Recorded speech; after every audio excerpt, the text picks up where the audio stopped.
Mi presentación, bueno, a ver si voy yo para el tema tecnológico. Voy a dar un enfoque más global que intenta explicar por qué estamos como estamos. Si estamos como estamos en el tema de su sector naval, pues realmente porque la Unión Europea no tiene una política industrial digna de ese nombre. De hecho, si ustedes repasan el Tratado de Funcionamiento de la Unión Europea, pues verán que como política pública merecedora de esa calificación no existe una política industrial, porque existen otros sectores muy respetables, pero que no tienen el peso macroeconómico dentro de las cuentas, la contabilidad nacional, si se puede emplear ese término, a referirse a la Unión Europea en su conjunto, no tienen, bueno, sectores que no tienen el peso que tiene el sector industrial, pues tienen verdaderas políticas públicas de ámbito europeo. Me refiero concretamente, como es natural, a la política agraria común. Entonces, al no tener esa política industrial, pues de esos polvos vienen estos lodos.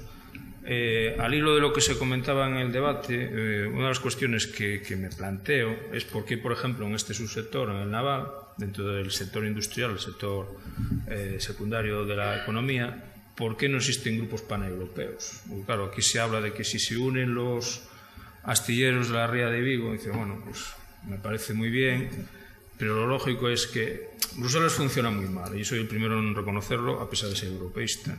Funciona muy mal y cada vez funciona peor, pero los sectores que son regulados por Bruselas tampoco hacen demasiado por mejorar la situación.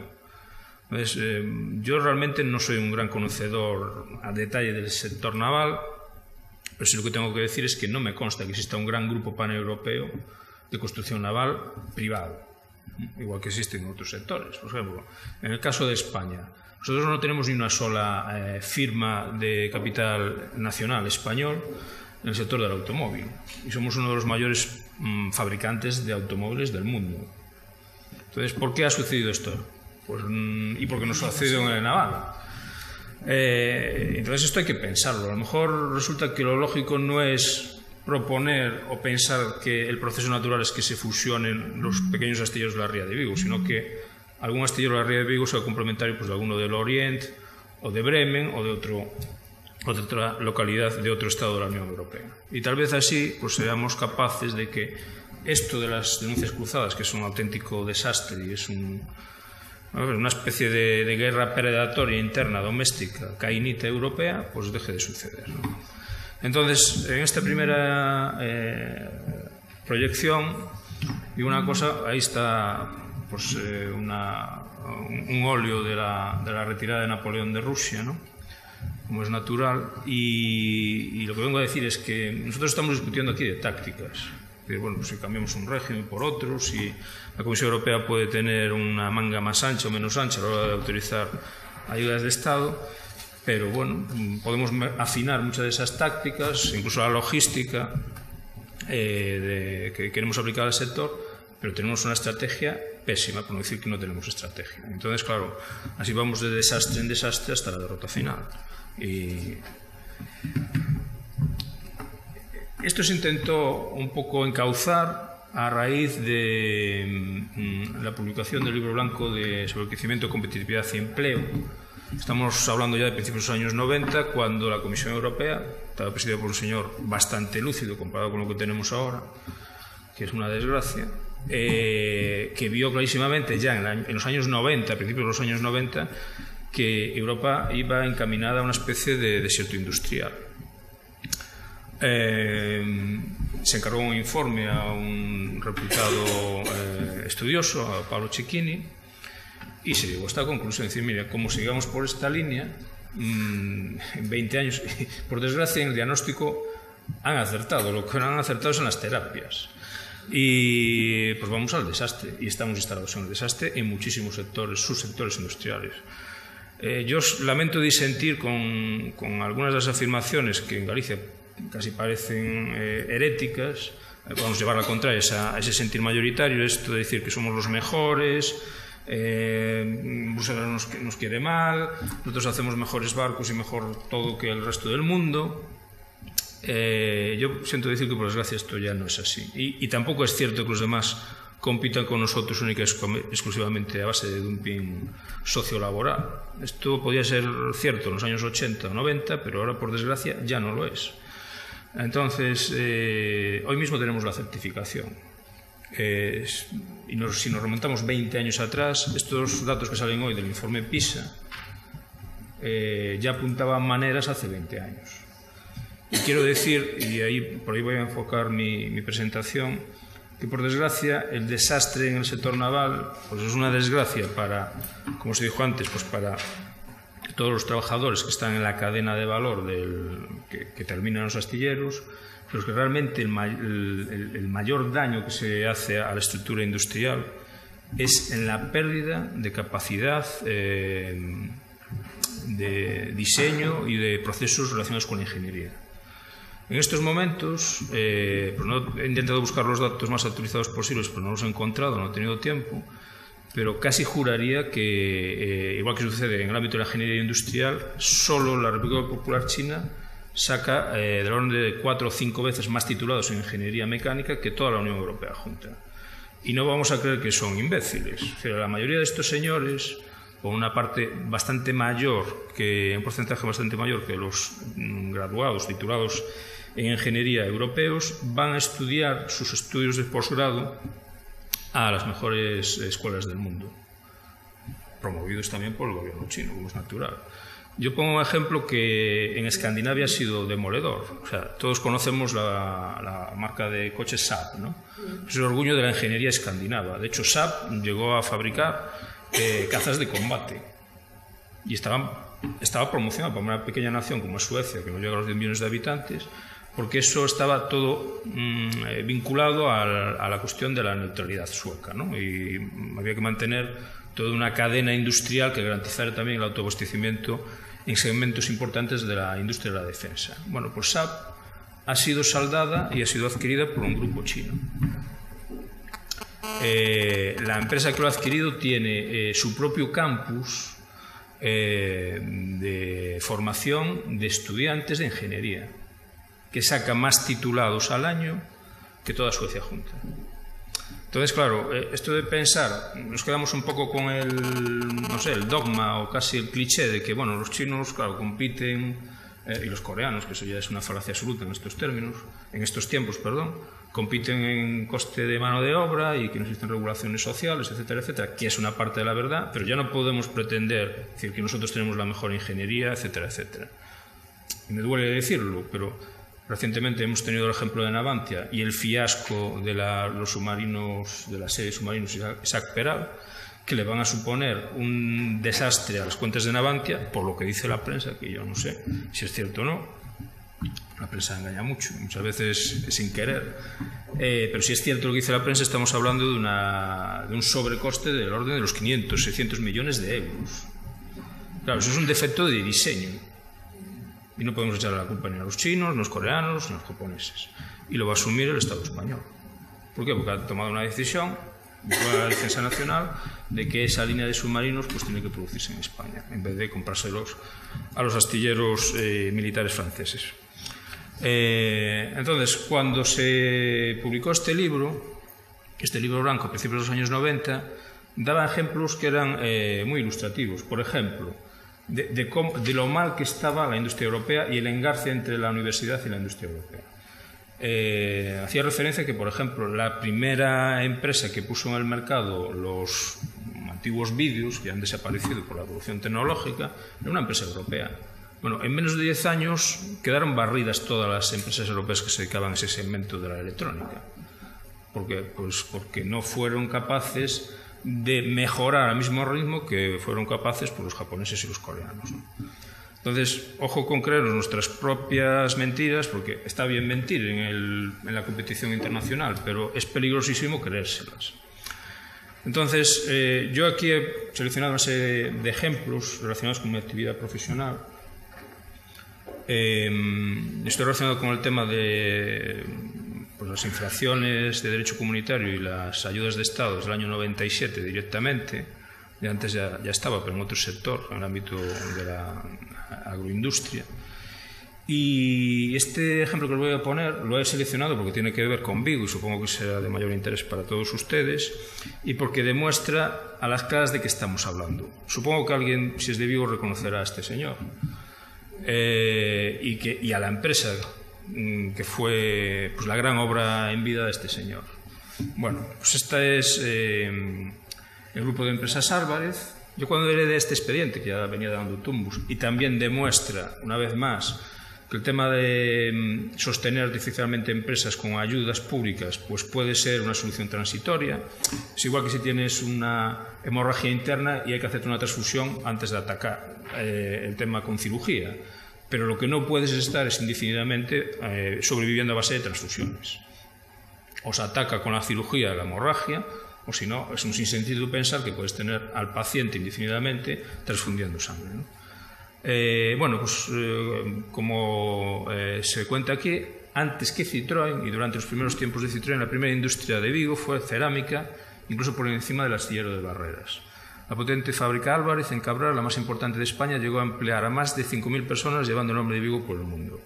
Cuando yo heredé el expediente, que era la segunda vez que la Comisión Europea se metía a raíz de una denuncia de una empresa española del sector, porque aquí los malos pensamos que siempre están en Holanda, en Bélgica y por ahí, no, también los hay aquí. Pues esta empresa tenía del orden de los 1.200 o 1.300 trabajadores. No estamos hablando de ninguna tontería.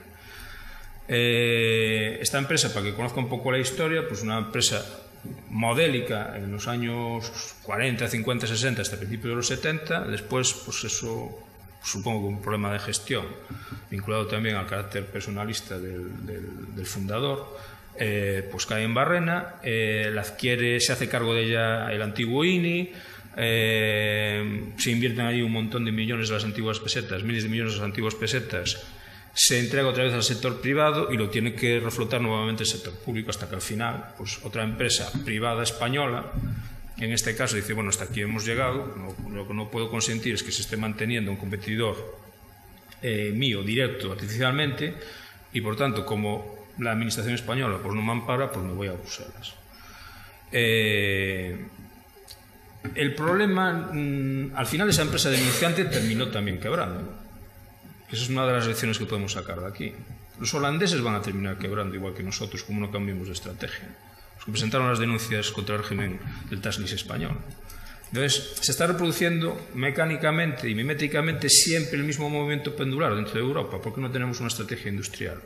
Entonces, al final, si buscas la trazabilidad de por qué una empresa como esta, como podría ser otra cualquiera, termina como termina, te encuentras actos como este. El reglamento del año 85 del Consejo relativo a la celebración del Acuerdo de Cooperación Comercial y Económica entre la Comunidad Económica Europea y la República Popular de China, que a su vez fue modificado con posterioridad. Esto antes de que China tuviese firmados acuerdos con el GATT, etc. Para hablar en otros términos, el sector naval, igual que otros sectores en la economía europea, son cromos intercambiables en las negociaciones internacionales de comercio. Los Estados y la Unión Europea en este momento pues tienen otras prioridades. A mí, por ejemplo, me llama muchísimo la atención, y no lo entiendo, probablemente porque no soy tan inteligente como ellos, pues que el Reino Unido, con la tradición naval que tiene y todo lo que representó para ese país, incluso la construcción de su imperio hasta no hace mucho, de como pieza de cambio en las negociaciones internacionales y autoriza que la Comisión Europea negocie los acuerdos correspondientes con otros estados, su sector naval, por el hecho de introducir el sector financiero británico, la accesibilidad a nuevos mercados del sector financiero británico en el ámbito de los seguros, servicios bancarios, etcétera, etcétera. Y han tenido que dar esa pieza de cambio. O sea, cuando se negocia con otros estados, como el caso de la República Popular China, no se hace porque Europa sea una ONG. De hecho, algo que no ha salido a colación y que me gustaría subrayar, en este momento la Unión Europea tiene superávit comercial con el resto del mundo. O sea, tan tontos no son. Lo que pasa es que, bueno, para que te permitan meter de alguna manera tus sectores productivos o el sector, ciertos subsectores del sector servicios en otras economías muy potentes y bollantes, tienes que dar una pieza a cambio. Esto es así. Entonces, bueno, pues esta pieza es una de las que sirve de intercambio. Yo digo, no entiendo cómo ciertos países pues se avienen a este negocio, pero bueno, sus razones tendrán, supongo.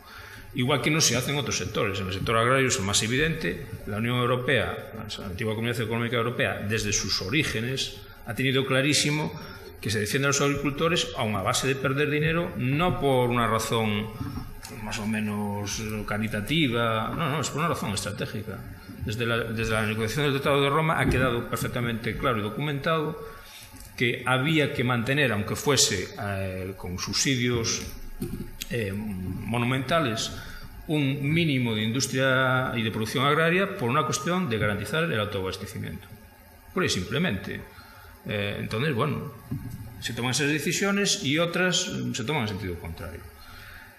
Y en el ejemplo que les ponía de Álvarez, bueno, pues cuando lee este expediente, pues la primera vez, como decimos en Galicia, zafamos.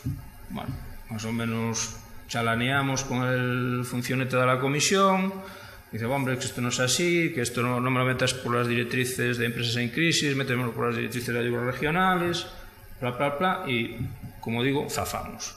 Pero claro, no puedes estar zafando indefinidamente. Y en la segunda hay un párrafo que lo dice meridianamente, porque después de cansados de hablar con los funcionarios que llevaban el expediente, al final todo el mundo se tiene que retratar, porque la verdad termina emergiendo. Y dice en el punto 19 del anuncio por el cual la Comisión invita a terceros a que presenten alegaciones, observaciones, ¿no? Dice, y esto son palabras de la Comisión. Por otra parte, el sector de la porcelana presenta exceso de capacidad. Bueno, esto ya lo sabíamos.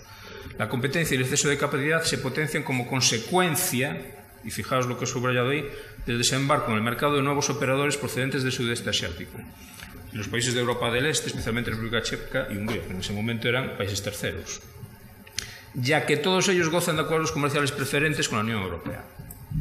O sea, al grupo de empresas Álvarez pues iría mal, pero la puntilla no se lo dio al denunciante español, que al cabo de unos pocos años también terminó cerrando, sino que se la dio el entorno regulatorio que propició la propia Comunidad Económica Europea, que dio un sector, en este caso yo soy de los que dicen no estratégico, a cambio de otra serie de beneficios para acceder al mercado, en este caso de la República Popular China. Quiero decir también que el concepto, entre comillas, estratégico, pues es un concepto pues, tan ambiguo, ambivalente, que bueno, la gente lo utiliza con una liberalidad que a mí me asombra, ¿no? O sea, aquí todo es estratégico, y no todo es estratégico. O sea, hacer una camisa no puede ser estratégico. Hacer zapatos no puede ser estratégico. Hacer juguetes no puede ser estratégico. En cambio, la construcción naval, como dijo el gerente de Acunaga, sí que es estratégico. Pero estratégico en términos de geoestrategia, no en términos de estrategia local, que es como se utiliza muchas veces este término, ya digo, tiene un carácter anfibológico y entonces se presta esta serie de malentendidos. En ningún sitio de la normativa europea que yo conozca, ni por extensión, en otras normativas, al menos en la nacional, se define qué quiere decir estratégico. Entonces, claro, esto se utiliza por tirios y troyanos, pues ya digo, muchas veces para defender materias absolutamente indefendibles. ¿Por qué encuadro esto en que no existe en el problema mayor, en la falta de estrategia industrial europea? Les pongo un ejemplo. Bueno, el sector de la porcelana podemos aceptar que no sea estratégico. Oiga, pues mire, si tengo que desayunar en tazas que vienen de donde sea, me da igual, pues malo será. Y si nos cortan el suministro o dejan de abastecernos a los precios que nosotros consideramos razonables, pues supongo yo que habrá algún empresario en España o en el resto de Europa que se lance a competir con esos, porque en el fondo fabricar tazas y platos tampoco es tan complicado, ¿no? Pero claro, ahora estamos llegando ya a muchas de las partes nucleares de la industria europea. Les pongo el ejemplo de Nokia, ¿no? Claro, esto es otra desgracia. Nosotros, como no nos afecta directamente, porque seguimos con la óptica local, de, bueno, como estamos aquí en una esquina del sur de Europa, pues bueno, lo que le pasa a los finlandeses nos da lo mismo. Pues no, todo está relacionado porque estamos en el mercado interior. O sea, el mercado español no existe. Yo a veces le digo a mis alumnos de clase de funciones, es decir, aquí se da la paradoja de que dentro de España no tenemos un mercado único español, a pesar de que se aprobó recientemente la ley de unidad de mercado. O sea, los de Ceuta, Melilla y Canarias tienen otro régimen arancelario. Entonces, y también aduanero, con lo cual, no sé, muchas veces se utilizan los conceptos de una manera, pues yo creo que no muy afortunada. Bueno, pues en el ejemplo que les pongo de Nokia, resulta que esta empresa puntera en un sector de larguísimo recorrido todavía por delante, pues llegó a tener, pues como recojo ahí, aproximadamente el 50% de la cuota mundial de los smartphones cuando empezaron a arrancar. Bueno, pues ha sido liquidada por 4 perras realmente a Microsoft. Y la Unión Europea le da igual. Claro, a mí esto, no sé a ustedes, pero me parece que si no se apuesta por defender industrias de este calibre y en estos segmentos, pues me parece que la Unión Europea o espabilamos todos para ponernos las pilas, y una de las medidas que habría que hacer sería probablemente de crear grupos paneuropeos de construcción naval. Esto no está prohibido por Bruselas, se puede hacer, pero no se hace. Esto es que se pongan de acuerdo unos señores que tienen una empresa en un país con señores que tienen empresas en otros países dentro de la Unión Europea. Bueno, pues si se deja caer una pieza como estas, ¿cómo no se va a dejar caer el sector naval? Entonces, ¿estratégico o no estratégico? Como dije antes, ¿qué es estratégico? Pues yo doy mi definición en términos de geoestrategia internacional. Por ejemplo, les pongo ahí la siguiente cuestión. ¿Es más estratégico construir aviones civiles que preservar la pericia técnica en la construcción de buques que garantiza un vector clave de la relativa, pongo entre paréntesis, mayor independencia energética de la Unión Europea? ¿Es más importante construir buques o construir aeronaves? Desde el punto de vista estratégico. La Unión Europea ha optado porque ha decidido, básicamente los países centrales del consorcio Airbus, que tenemos que tener industria aeroespacial. Los chinos no tienen industria aeroespacial. Japón no construye aeronaves, vamos, de la dimensión y el empaque que tiene Airbus. O sea, aquí en el fondo existe una serie de decisiones políticas, desde mi punto de vista, algunas de ellas erróneas, y además que son colectivas. Esto no lo decide un señor encerrado en un despacho en Bruselas, ojo. Esto se habla a nivel de consejo y por lo tanto son decisiones colegiadas, ¿cierto? Y considerando que en el colegio de países siempre hay un líder, ¿no? ¿Quién está detrás del consorcio Airbus? Fundamentalmente Francia. ¿Por qué? Pues que en un momento determinado, escarmentados de las pésimas experiencias de las 2 guerras mundiales, hubo un señor que se llamaba Charles de Gaulle que un día decidió que Francia tenía que autoabastecerse en términos de productos militares y tenía que tener una industria nuclear autónoma, etcétera, etcétera. Y eso ha llevado a que tengamos construcción aeroespacial civil. Y le plantamos cara a Boeing, que básicamente depende de los contratos que le hace el Pentágono para hacer sus desarrollos de aviones civiles, ¿no?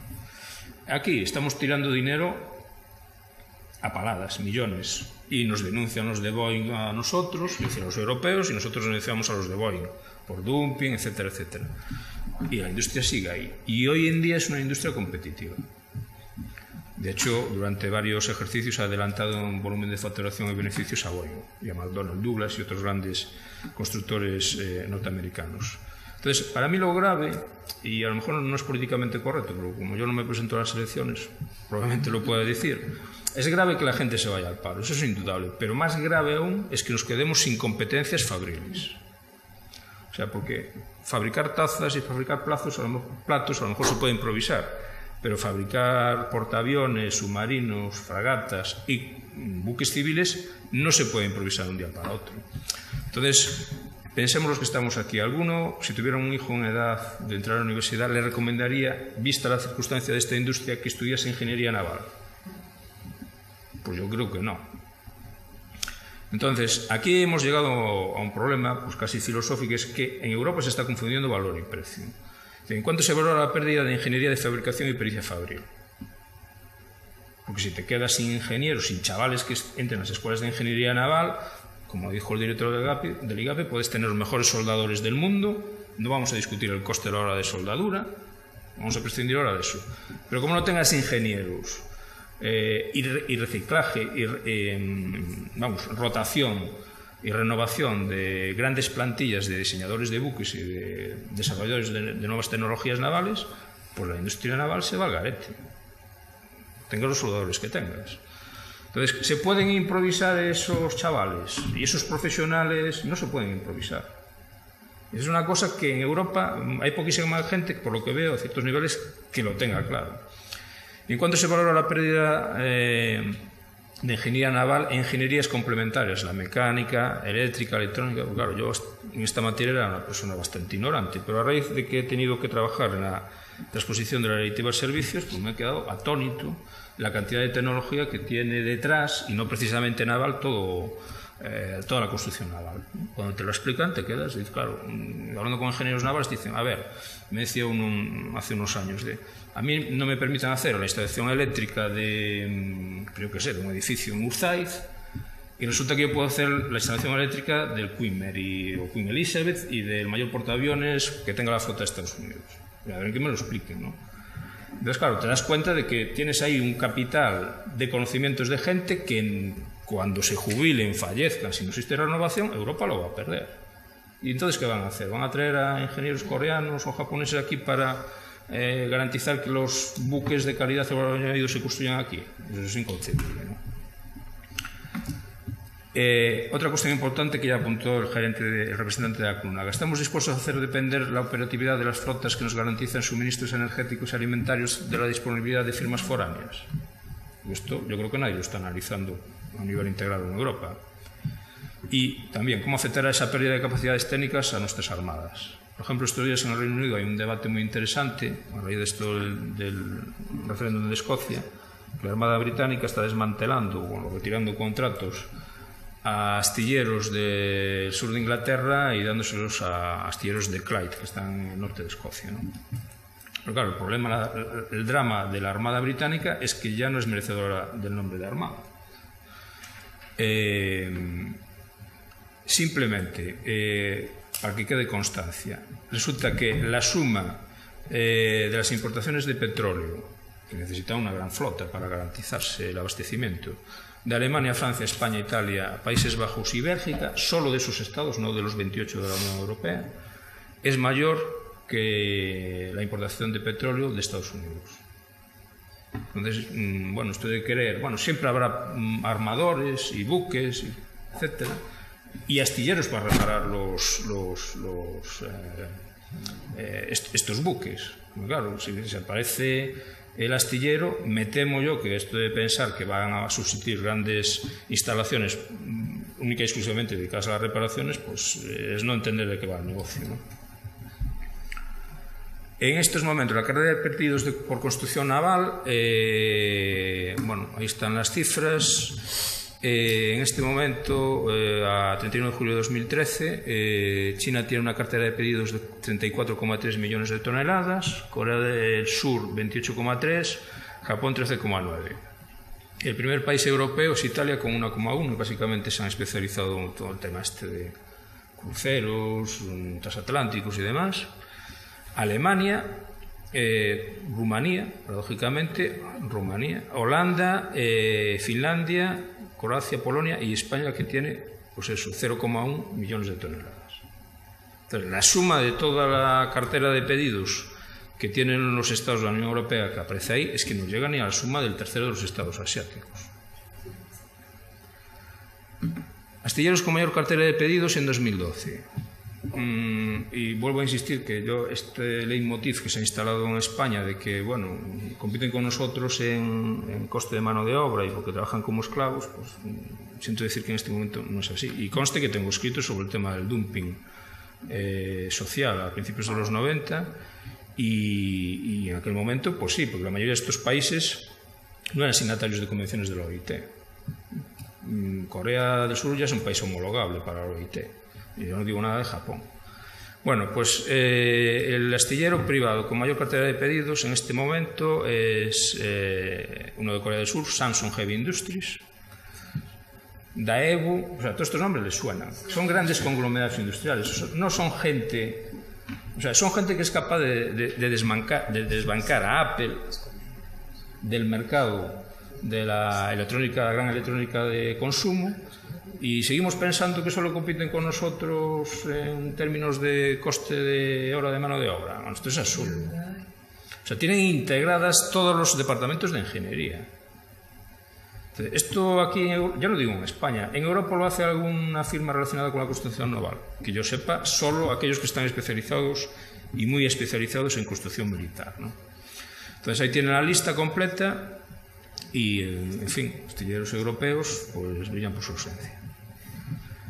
¿Quién compite contra nosotros? Bueno, pues tenemos dos competidores, los grandes chaebol surcoreanos, los grandes conglomerados, que es cierto que fueron patrocinados en su día por el Estado surcoreano, apoyados obviamente, como es natural, por Estados Unidos para hacer un contrapeso a China en ese momento y a Corea del Norte, pero es que ahora ya vuelan solos.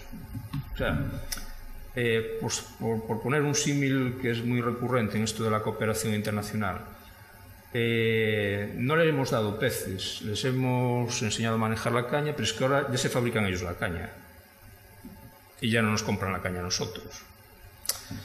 Y entonces retomo esto con lo que decía al principio. Basta con ver la evolución en la última década de las calificaciones en PISA y darse cuenta que estos señores llevan camino de ser absolutos campeones mundiales de la ingeniería mecánica, electrónica y naval.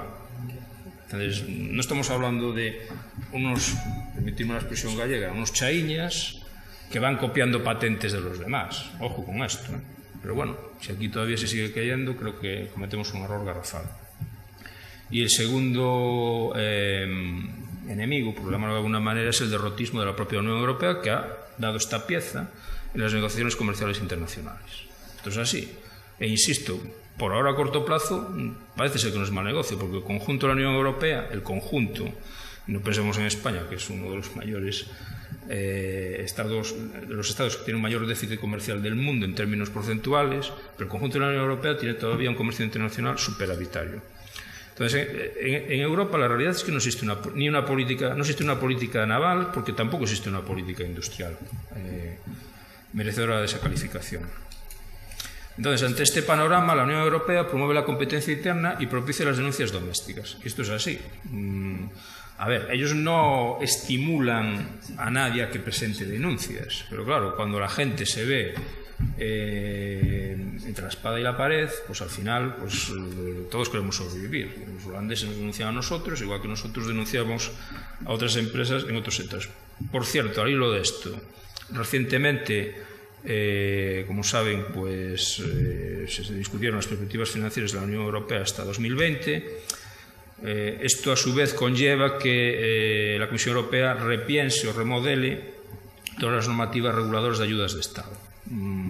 Es una tradición, realmente no tendría por qué ser así.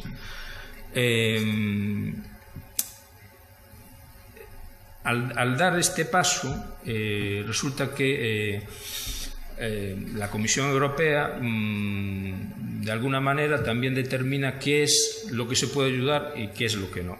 Y digo también una cosa, si reglas en cuanto a control de las ayudas de Estado tienen que existir, no seamos ingenuos. Y además benefician a quien menos ayudas puede dar. Si entramos en una carrera competitiva, centrándonos en el sector naval, a ver qué Estado da más ayudas a sus astilleros, pues nosotros llevamos las de perder, eso es evidente. O sea, estarán ahí los alemanes que han hecho un ajuste tremendo, porque claro, cuando se dice, no, es que Bruselas nos quiere mal, pues será porque no conocen lo que ha sucedido en los astilleros de Bremer. Bremer Vulcan, vamos, ha sido espectacular. Vamos, la reconversión que han hecho ahí. Y yo no digo nada de todos los relacionados con los astilleros de Danzig, ¿no? Los míticos aquellos donde trabajaba Valesa. Aquello ha desaparecido, prácticamente. Se dedican a 4 tonterías relacionadas con el sector eólico y poco más. Al hilo de este debate, lo digo como anécdota, yo hablando con otros funcionarios de distintas administraciones españolas, me llama mucho la atención una cosa, es que estaban contentísimos y defendían la postura ante el Ministerio de Economía de que, bueno, que había que simplificar el régimen de notificación de ayudas, que ha experimentado una evolución considerable en los últimos 10 años, ¿no? Para que lo entiendan, apostaban a lo que dice la Comisión, dice, no, pues no hay que notificar casi todo a Bruselas como hace 10 años.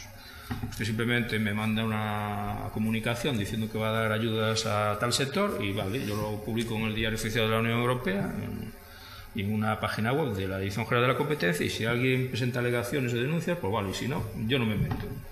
Claro, yo me quedaba perplejo ante este enfoque, decir, oye, es que a nosotros como país, como España, lo que nos interesa ahora es que no se den ayudas. ¿Por qué? Porque como entremos en la carrera de quien da más ayudas, nuestros sectores productivos se van al garete todos. Y esto se ve clarísimamente en el tema de las pymes. O sea, si tú piensas competir con una pyme austríaca que tienes detrás a un Estado con unas finanzas públicas saneadas que puede estar ahí bombeando dinero a una empresa deficitaria, pues la empresa española, competidora directa de esa, se va al garete, ¿no? Bueno, pues al no tener claras esas cuestiones mínimas, pues cometemos estos errores. Y para finalizar, en cuanto a términos estratégicos, es decir, a ver, estos datos son antiguos, no los encontré así de una fuente de confianza, más recientes, pero a grandes rasgos siguen estando vigentes. Bueno, en este momento Estados Unidos tiene un portaaviones digno de ese nombre, menos, tiene 11. Gran Bretaña creo que en este momento tiene 2 portaaeronaves, no portaaviones. Rusia tiene un portaaeronaves, Francia tiene 1,5, por decirlo de alguna manera. Bueno, tiene el Foch y el de Gaulle, que está más muerto que vivo. España ya no tiene ninguno, ahí estaba el Príncipe de Asturias, que son portaaeronaves. Faltaría, pues, en este momento Australia. Bueno, pero a grandes rasgos está la realidad. Es decir, nosotros que dependemos del vector del transporte marítimo para garantizarnos nuestra supervivencia energética, resulta que no somos capaces de garantizar que las rutas marítimas por las que tienen que transitar esos buques, en el caso de un conflicto internacional, por ejemplo, no tenemos capacidad disuasoria ni de intervención para permitir que esa sangre a nuestra economía fluya a Europa. Entonces, claro, si desmantelamos la industria naval civil, me gustaría saber dónde vamos a improvisar en la industria naval militar, porque los ingenieros son los mismos, por no decir las instalaciones, ¿no? Después de ver esto, ¿qué estrategia tiene la Unión Europea en materia industrial y concretamente en el sector naval? Pues siento decir que ninguna. He puesto ahí un poco sobredimensionadas la representación. En este momento Europa es pues ese conglomerado de países que resulta que compartimos una legislación, pero donde cada cual hacemos la guerra por nuestro lado. Y nos la hacemos entre nosotros, claro. Esto es igual que lo de las tribus indias cuando llegaba Castel. Bueno, ya se matan entre ellos, pues dejemos que se maten, ¿no? Y por mi parte nada más.